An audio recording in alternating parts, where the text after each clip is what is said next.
কি পরীক্ষা দিচ্ছ? ইংরেজি দ্বিতীয় প্রান্তিক মূল্যায়ন। আজকে কি পরীক্ষা? ইংরেজি ইংরেজি। প্রশ্ন কেমন হয়েছে? ভালো। সব পারতেছ? জি স্যার। Very good. তোমার কাছে প্রশ্ন কেমন হয়েছে? ভালো। সব পারতেছ? Very good.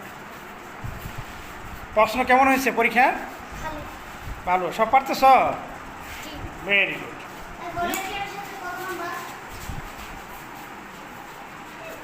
আজকে দ্বিতীয় প্রান্তিক এক নাম্বার। মূল্যায়ন পরীক্ষা শুরু হয়েছে। আমাদের এই আগামী দিনের ভবিষ্যৎ ছোট্ট সোনামণিরা দ্বিতীয় প্রান্তিক মূল্যায়ন পরীক্ষা দিচ্ছে। আজকে ইংরেজি পরীক্ষা। পরীক্ষা কোনো ভীতি নয়, পরীক্ষা জাস্ট একটা মূল্যায়ন। আমাদের ছাত্রদের দেখে তাই প্রতীয়মান হচ্ছে সবাই সুন্দরভাবে পরীক্ষা দিচ্ছে।